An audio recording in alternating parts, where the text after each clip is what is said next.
mau bersyukur kepadamu di antara bangsa-bangsa ya Tuhan. Aku mau berpasrah bagimu di antara suku-suku bangsa. Sebab kasih setiamu besar sampai ke langit dan kebenaranmu sampai ke awan-awan. Teman-teman, kurang dari 2 minggu lagi kita akan merayakan Natal. Jadi mari kita bersukacita untuk menyanyikan lagu. Yang pertama adalah dengar malaikat nyanyi. Dengar malaikat nyanyi, suaranya berkumandang, kidung-kidung surgawi, sukacita menggema. Gloria,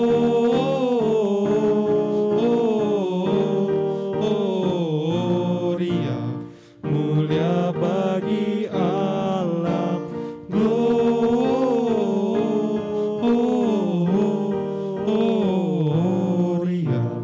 mulia bagi Allah. Gembala di padang gelap. Gembala di padang gelap sedang jaga dombanya, dengar berita suka bagi segala bangsa. Gloria,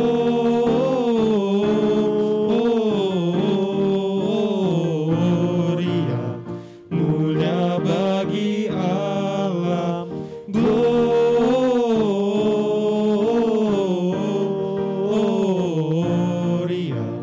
mulia bagi Allah. Bersama ke Bethlehem.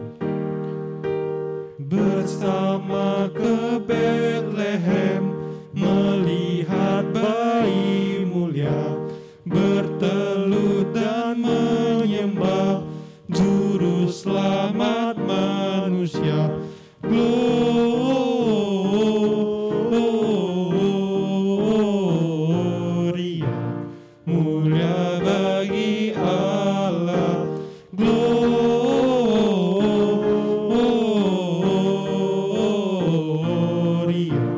mulia bagi Allah. Gloria,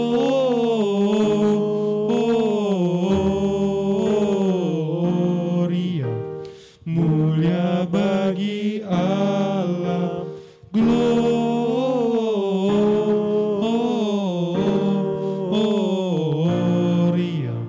mulia bagi Allah. Mari kita berdoa kepada Allah kita yang mulia. Oke, mari kita ke pujian Natal di hatiku.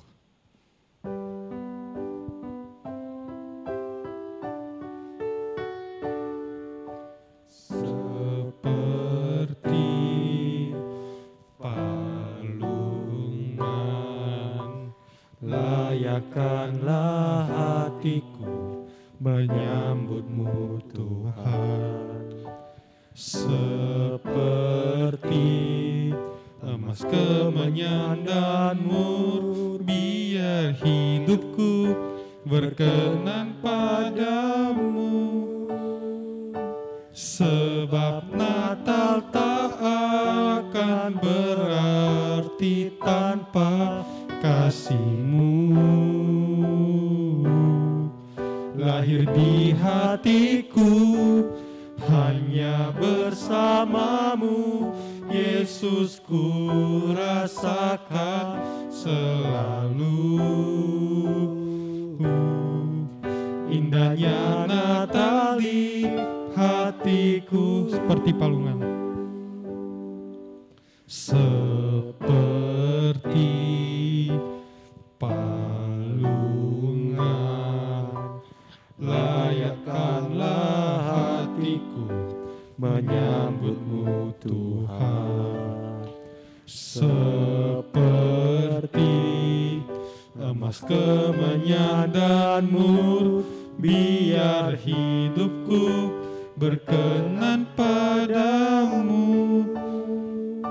Sebab Natal tak akan berarti tanpa kasih-Mu. Lahir di hatiku hanya bersamamu, Yesus, ku rasakan selalu. indahnya Natal di hatiku. Sebab Natal tak akan berarti tanpa kasih-Mu. Lahir di hatiku hanya bersama-Mu, Yesus, ku rasakan selalu. Indahnya Natal di hatiku. Teman-teman, mari kita berdoa. Tuhan, terima kasih karena masih bisa mengumpulkan kita walaupun tidak di satu tempat dan di satu waktu. Tuhan, sebentar lagi kami akan mendengarkan firman Tuhan. Tolonglah pimpinlah yang akan mendengarkan dan yang menyampaikan, agar yang menyampaikan dapat menyampaikan dengan baik dan mendengarkan dapat melakukannya. Dalam nama Yesus kami berdoa mengucap syukur. Amin. Shalom, selamat pagi teman-teman semua. Semoga teman-teman semua dalam keadaan yang baik ya. Senang sekali dapat menyampaikan firman Tuhan pada pagi hari ini. Terima kasih kepada GKY Medan dan juga kepada Lause Aini, atau saya biasa memanggil dengan CI, walaupun sebenarnya usia kami tidak terpaut jauh, ya CI ya. Terima kasih untuk kesempatan yang diberikan sekali lagi kepada saya untuk dapat menyampaikan firman Tuhan. Mari sebelumnya kita sama-sama bersatu hati, kita berdoa untuk menyambut kebenaran firman Tuhan. Kita berdoa ya. Bapa di surga, kami sungguh mengucap syukur untuk kasih-Mu yang begitu besar bagi kami ya Tuhan. Terima kasih untuk anugerah-Mu kalau kami boleh datang beribadah pada pagi hari ini. Sebentar kami akan sama-sama mendengarkan dari sebagian dari firman Tuhan. Biarlah firman Tuhan tidak hanya kami dengarkan, tapi boleh kami lakukan di dalam kehidupan kami ya Tuhan. Tuhan, tolong hamba-Mu yang terbatas ini, biarlah firman Tuhan dapat tetap tersampaikan dengan benar di tengah keterbatasannya. Allah Roh Kudus, Engkau yang bekerja untuk mengubahkan hati setiap kami. Terima kasih Tuhan, di dalam nama-Mu Yesus Kristus kami berdoa dan kami mengucap syukur. Amin. Teman-teman, hari ini kita masih berada di Minggu Advent. Bagi teman-teman yang belum tahu, Minggu-Minggu Advent atau masa Advent adalah masa di mana kita mengingat kembali akan kelahiran Tuhan kita, Yesus Kristus, ke dunia ini. Namun tidak hanya sampai di situ saja teman-teman. Masa Advent ini kita juga menantikan pengharapan akan kedatangannya yang kedua kali nanti. Di minggu-minggu sebelumnya teman-teman sudah belajar kan akan kasih Kristus kepada beberapa pribadi ya. Kepada Zakaria, Maria, dan kepada Yusuf. Hari ini kita akan sama-sama belajar dan memaknai akan kasih Kristus bagi orang Majus. Nah, mari kita sama-sama baca satu bagian firman Tuhan yang terambil dari Matius 2 ayatnya yang pertama sampai ke-12. Saya akan bacakan untuk kita semua. Sesudah Yesus dilahirkan di Bethlehem, di tanah Yudea, pada zaman Raja Herodes, datanglah orang Majus dari timur ke Yerusalem dan bertanya-tanya, "Di manakah dia, raja orang Yahudi yang baru dilahirkan itu? Kami telah melihat bintangnya di timur, dan kami datang untuk menyembah dia." Ketika Raja Herodes mendengar hal itu, terkejutlah ia beserta seluruh Yerusalem. Maka dikumpulkannya semua imam kepala dan ahli Taurat bangsa Yahudi. Lalu dimintanya keterangan dari mereka, di mana Mesias akan dilahirkan. Mereka berkata kepadanya, "Di Bethlehem, di tanah Yudea, karena demikianlah ada tertulis dalam kitab Nabi. Dan engkau Bethlehem, tanah Yehuda, engkau sekali-kali bukanlah yang terkecil di antara mereka, yang memerintah Yehuda. Karena daripada mula akan bangkit seorang pemimpin yang akan menggembalakan umatku Israel." Lalu dengan diam-diam, Herodes memanggil orang-orang Majus itu, dan dengan teliti bertanya kepada mereka, bila mana bintang itu nampak. Kemudian ia menyuruh mereka ke Bethlehem, katanya, "Pergi dan selidikilah dengan seksama hal-hal mengenai anak itu, dan segera sesudah kamu menemukan dia, kabarkanlah kepadaku, supaya aku pun datang menyembah dia." Setelah mendengar kata-kata raja itu, berangkatlah mereka. Dan lihatlah, bintang yang mereka lihat di timur itu mendahului mereka hingga tiba dan berhenti di atas tempat di mana anak itu berada. Ketika mereka melihat bintang itu, sangat bersukacitalah mereka. Maka masuklah mereka ke dalam rumah itu dan melihat anak itu bersama Maria, ibunya, lalu sujud menyembah Dia. Mereka pun membuka tempat harta bendanya dan mempersembahkan persembahan kepadanya, yaitu emas, kemenyan, dan mur. Dan karena diperingatkan dalam mimpi supaya jangan kembali pada Herodes, maka pulanglah mereka ke negerinya melalui jalan lain. Sedemikian jauh pembacaan firman Tuhan. Teman-teman, saya yakin setiap kita punya tokoh atau orang-orang yang kita kagumi ya di dalam kehidupan kita. Misalkan ya, sekarang ini kan dunia itu sedang berfokus pada satu negara kalau teman-teman perhatikan, yaitu negara Korea. Korea Selatan ya, bukan Korea Utara. Nah, jadi kalau teman-teman perhatikan, apa saja yang berbau Koreaan itu, Korea Selatan itu, orang suka. Ya, mulai dari negaranya sendiri. Banyak orang yang kepengen untuk bisa liburan ke Korea Selatan. Kemudian, bahasanya, sarangi gitu kan. Lalu apa lagi? Makanannya. Banyak ya orang yang suka makanan Korea sekarang. Terus drakornya. Nah ini contohnya, Squid Game. Drakor bukan ya? Ini salah satu drakor juga kan ya, Squid Game ini. Sempat viral ya teman-teman. Satu lagi, yang lagi sangat disukai dari Korea Selatan adalah K-pop-nya pasti ya. Dan salah satu yang lagi terkenal banget nih, salah satu grup K-pop yang lagi terkenal banget, BTS kan? Nah, saya rasa teman-teman semua pasti tahu BTS kan? Bahkan saya yakin nih ada beberapa dari teman-teman di sini yang anggota ARMY kan? Pasti ada. Oke, anggaplah misalkan ya, teman-teman semua adalah para ARMY. Teman-teman tahu semua informasi tentang BTS, jadwal manggung mereka, dan mereka akan kemana aja. Teman-teman tahu semua itu. Misalkan nih, sekali lagi misalkan ya, tiba-tiba teman-teman dapat info kalau BTS akan datang ke kota Medan. Karena mereka dengar katanya mie keriting Medan dan cakwe Medan itu enak banget. Dan mereka mau mampir ke Medan untuk jajan, beli mie keriting dan cakwe Medan yang katanya terkenal hauce itu kan. Nah, sebagai seorang ARMY, waktu teman-teman dapat info seperti itu, apa yang akan teman-teman lakukan? Apakah diem-diem aja gitu, cuek-cuek? Saya yakin enggak ya. Sebagai seorang ARMY sejati, teman-teman pasti akan melakukan berbagai macam cara untuk dapat ketemu dengan BTS. Teman-teman pasti akan cari cara supaya minimal bisa ketemu mereka secara langsung live gitu ya. Teman-teman akan cari tahu mereka mau beli mie keriting sama cakwe Medannya di mana. Terus teman-teman akan cari cara supaya bisa foto bareng mereka. Dapat tanda tangan mereka. Dan bahkan teman-teman juga biasanya akan bawa bunga untuk diberikan kepada mereka sebagai bukti tanda cinta teman-teman ke mereka kan. Lalu pertanyaannya, apakah yang teman-teman lakukan itu aneh? Enggak ya. Justru itu adalah respon dan tindakan yang normal. Ketika kita tahu ada orang yang kita kagumi, kita sukai, datang ke kota kita, kita pasti akan mempersiapkan yang terbaik dan berusaha untuk bisa ketemu dengan mereka. Nggak cuma BTS aja loh, itu tadi cuma contoh BTS. Bisa juga tokoh-tokoh yang lain yang teman-teman kagumi. Misalnya Bapak Presiden kita, Pak Jokowi. Atau mungkin olahragawan terkenal, Cristiano Ronaldo misalnya. Pasti kita akan melakukan hal yang sama. Saya ingat beberapa tahun yang lalu, saya pernah ikut pertandingan basket 3-on-3 teman-teman.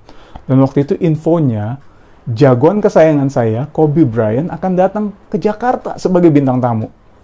Nah jujur, waktu itu perasaan saya senang banget teman-teman. Nggak cuma saya aja pasti, saya yakin banyak penggemar Kobe Bryant di Indonesia sangat senang dengan kedatangan Kobe Bryant. Jadi saya udah siapin baju ini khusus untuk minta tanda tangan dari Kobe Bryant. Nah, saya yakin penggemar Kobe lainnya juga mempersiapkan hal yang sama, bahkan mungkin lebih heboh lagi daripada saya.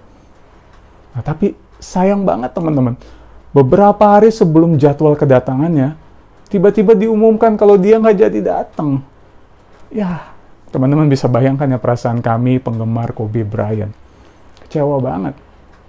Nah, tapi untungnya teman-teman, akhirnya saya kesampaian juga foto sama Kobe Bryant.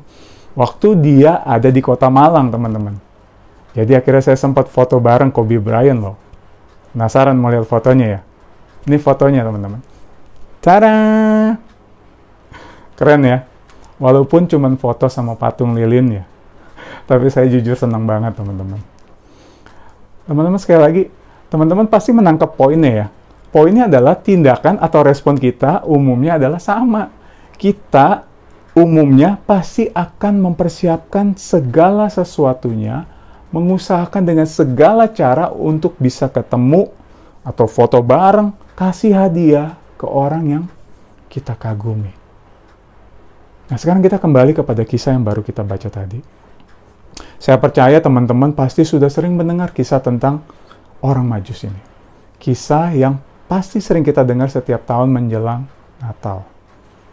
Nah, teman-teman, kalau kita melihat kepada kisah yang baru kita baca tadi ya, kita melihat satu peristiwa di mana pada waktu itu dunia ini kedatangan satu pribadi yang sangat agung dan mulia, yaitu Yesus. Yesus bukan hanya sekedar raja, teman-teman. Dia adalah raja di atas segala raja. Bahkan dia adalah pemilik dunia ini dan segala isinya. Dia adalah Mesias yang selama ini dinanti-nantikan oleh bangsa Israel. Tapi teman-teman, kalau melihat kepada kisah tadi, kita melihat justru ada 3 respon atau 3 tindakan yang muncul ketika mereka mengetahui sang raja itu sudah datang ke dunia. Yang pertama adalah respon dari Raja Herodes, teman-teman. Tadi diceritakan beberapa waktu setelah Yesus lahir, ada orang-orang Majus yang katanya berasal dari timur. Mereka datang ke Yerusalem. Orang-orang Majus itu adalah orang-orang pandai, teman-teman. Orang-orang pintar yang mempelajari ilmu perbintangan. Waktu itu ilmu yang sangat terkenal ya, ilmu yang rumit, tapi mereka mempelajarinya. Mereka orang-orang pintar, teman-teman. Dan mereka bertanya kepada orang-orang di Yerusalem itu. Mereka bilang gini kan, di mana dia, raja orang Yahudi yang baru dilahirkan itu? Kami mau menyembah dia. Itu kata orang-orang Majus. Nah, ternyata kehadiran mereka cukup membuat heboh pada waktu itu. Karena buktinya apa? Raja Herodes saja bisa sampai tahu kedatangan orang Majus itu. Dan juga apa yang sedang mereka cari. Nah, lalu bagaimana reaksi Herodes ketika mendengar berita itu? Nah, di ayat 3, kalau tadi teman-teman yang kita baca dikatakan begini kan. Ketika Raja Herodes mendengar hal itu, terkejutlah ia beserta seluruh Yerusalem. Nah, apakah terkejutnya Herodes itu hanya sekedar kaget gitu? Hah? Gitu. Enggak, teman-teman. Di dalam Alkitab versi terjemahan sederhana Indonesia, lebih jelas lagi dikatakan begini. Ketika Raja Herodes mendengar berita tentang seorang raja orang Yahudi yang baru lahir, dia menjadi marah karena merasa tersaingi. Dan seluruh penduduk Yerusalem pun menjadi tidak tenang. Jadi, terkejutnya Herodes adalah terkejut dengan kemarahan. Mungkin sambil kaget itu dia berkata, apa? Ada raja lain selain aku yang disembah? Keterlaluan. Begitu kira-kira mungkin ya. Nah, perasaan Raja Herodes pada waktu mendengar berita itu adalah dia menjadi sangat insecure, teman-teman. Dia merasa kedudukannya sebagai seorang raja terancam oleh seorang anak kecil. Lalu, dimulai dari sebuah perasaan insecure karena merasa tersaingi, dia menjadi marah. Sayangnya, Herodes tidak menyadari kesalahannya dan dia nggak mau bertobat. Karena memang pada dasarnya dia adalah seorang raja yang sangat kejam, teman-teman. Nah, di dalam kemarahannya itu, dia malah merencanakan satu tindakan yang lebih jahat lagi. Awalnya dia berusaha mengelabui orang Majus itu kan. Waktu dia panggil orang Majus itu untuk menghadap dia, dia bilang begini, kalian pergilah, selidiki mengenai anak itu. Nanti setelah kalian menemukan anak itu, jangan lupa kasih tahu aku ya, supaya, ini katanya, supaya aku juga datang menyembah dia. Nah, menurut teman-teman, apakah pernyataan Herodes itu pernyataan yang tulus? Enggak. Karena kalau kita lihat kisah selanjutnya di Alkitab, Herodes memerintahkan anak buahnya untuk membunuh semua anak yang berusia 2 tahun ke bawah. Dia nggak peduli berapa banyak anak yang tidak bersalah itu mati. Yang penting saingannya mati. Dan dia tetap berkuasa. Mengerikan ya. Dimulai dari perasaan insecure, merasa tersaingi, menjadi marah, sampai-sampai dia tega memerintahkan pembunuhan massal. Itu respon yang pertama, teman-teman. respon Raja Herodes ketika mendengar berita kedatangan Yesus. Lalu respon berikutnya yang kita lihat adalah respon dari imam kepala dan ahli Taurat.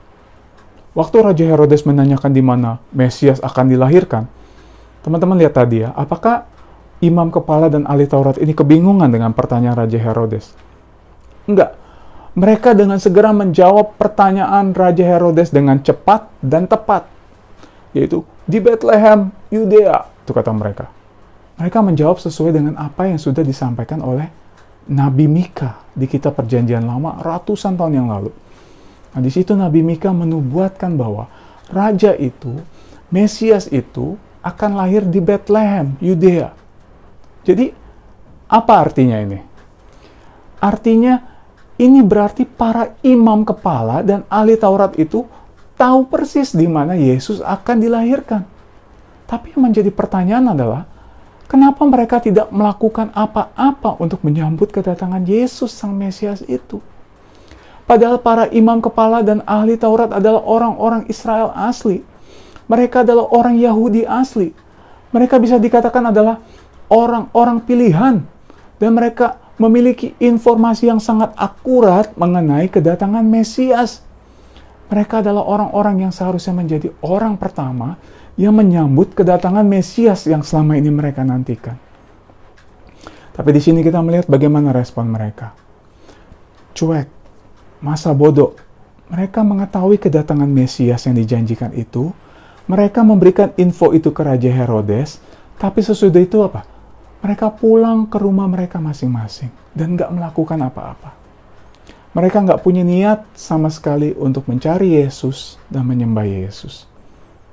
Mereka itu seumpama orang yang mengaku-ngaku sebagai seorang army. Mereka mengaku sebagai penggemar berat, penggemar setia BTS. Mereka tahu persis semua jadwal dan kegiatan BTS. Mereka punya poster BTS yang super besar di kamar mereka. Mereka tahu semua lagu-lagu yang dinyanyikan oleh BTS. Tapi waktu BTS datang ke kota mereka, mereka bukannya menyambut tapi malah bersikap masa bodoh, cuek, nggak peduli. Apakah itu sikap dari seorang army? Teman-teman, dengan bersikap cuek dan masa bodoh, secara nggak langsung sebenarnya para imam kepala dan ahli Taurat itu telah menolak Yesus, Raja sesungguhnya, Mesias yang selama ini mereka nantikan. Itu respon yang kedua, teman-teman. Nah, mari sekarang kita melihat respon yang ketiga, yaitu respon dari orang-orang Majus.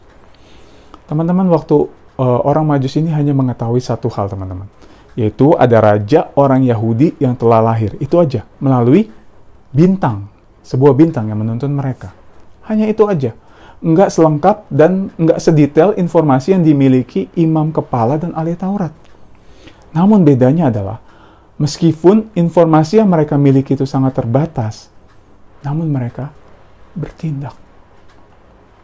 Teman-teman tahu perjalanan yang harus mereka tempuh dari tempat asal mereka ke Bethlehem berapa jauh? Itu bukan perjalanan yang singkat dan mudah, teman-teman. Mereka bukanlah penduduk asli Yahudi. Mereka dikatakan berasal dari timur. Perjalanan mereka dari asal mereka ke Bethlehem itu jaraknya bisa ribuan kilometer, teman-teman. Jadi, untuk mereka bisa sampai ke Bethlehem itu bisa memakan waktu berbulan-bulan. Coba teman-teman bayangkan. Informasi seadanya yang mereka miliki, mereka berangkat mencari raja orang Yahudi itu. Mereka meninggalkan pekerjaan mereka.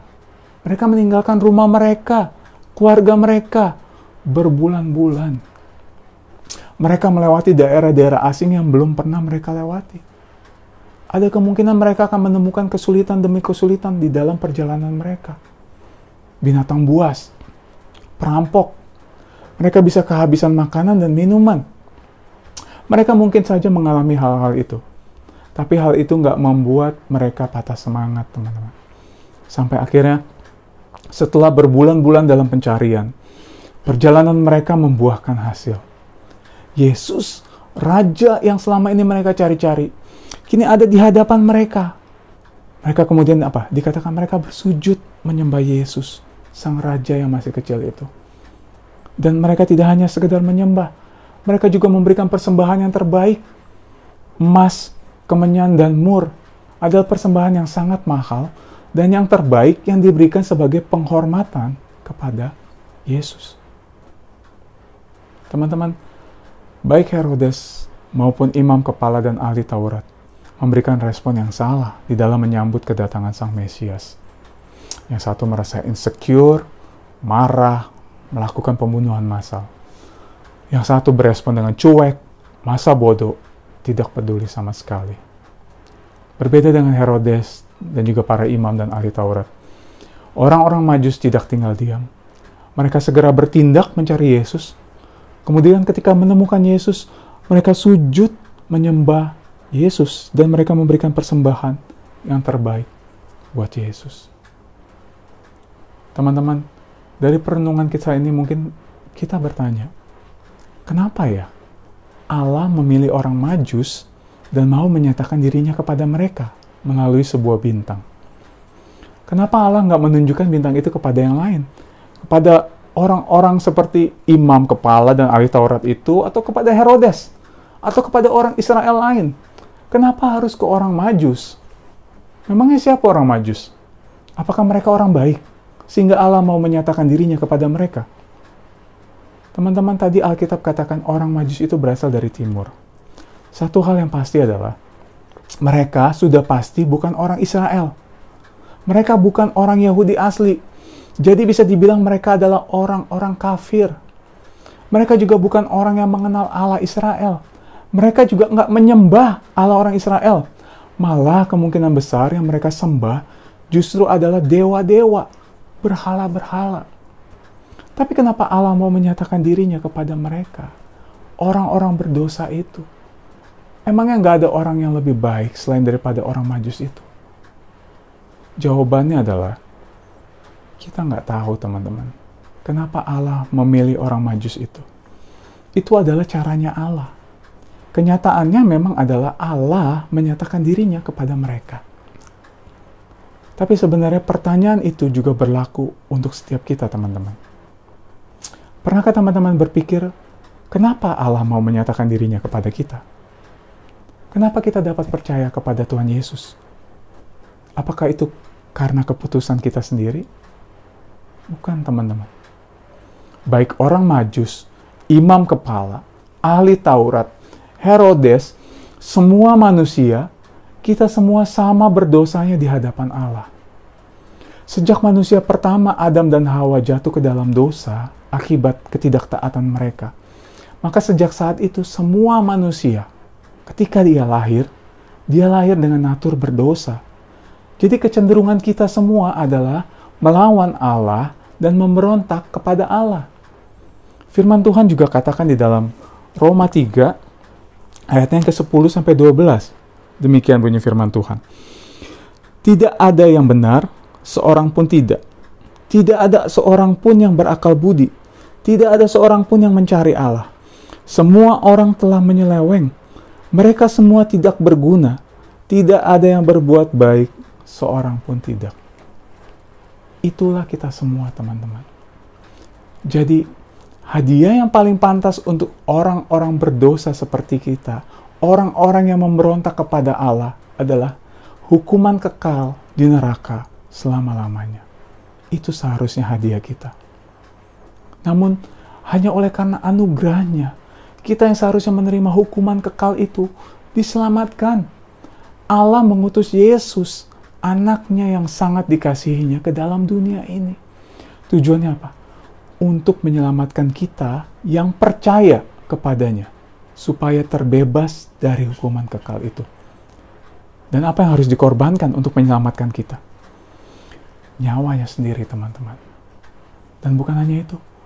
Melalui kematian Yesus Kristus di kayu salib, kita semua yang percaya kepadanya, nggak cuma diselamatkan, tapi juga diangkat menjadi anak-anak Allah. Teman-teman bayangkan, dari seorang hamba dosa, seorang pemberontak, seorang budak dosa, menjadi anak Allah. Luar biasa bukan? Teman-teman, kisah ini mengingatkan kita bahwa Allah tidak hanya datang untuk orang Israel, Allah tidak hanya datang untuk orang Yahudi, tapi juga untuk orang-orang Majus, dan juga untuk orang-orang berdosa seperti kita. Tuhan Yesus sendiri juga pernah mengatakan begini kan? Aku datang bukan untuk memanggil orang benar, tetapi orang berdosa, supaya mereka bertobat. Teman-teman, Natal mengingatkan kita bahwa kelahirannya ke dalam dunia yang penuh dengan dosa ini semata hanya karena kasih-Nya yang begitu besar kepada manusia. Dia memilih orang Majus bukan karena mereka baik, bukan karena mereka memberikan persembahan yang mahal dan yang terbaik, bukan karena itu. Begitupun dengan kita, teman-teman. Allah tidak memilih kita karena kita baik, karena kita rajin ibadah, karena kita rajin saat teduh, atau karena kita kasih persembahan yang besar. Bukan karena semua itu. Tapi Allah memilih orang Majus sama seperti Allah memilih kita, semata karena kasih-Nya dan karena anugerah-Nya. Teman-teman, saya percaya setiap kita di sini sudah mengalami kasih Allah yang begitu besar melalui Yesus Kristus di dalam hidup kita. Lantas, lalu bagaimana respon kita di dalam memaknai Natal?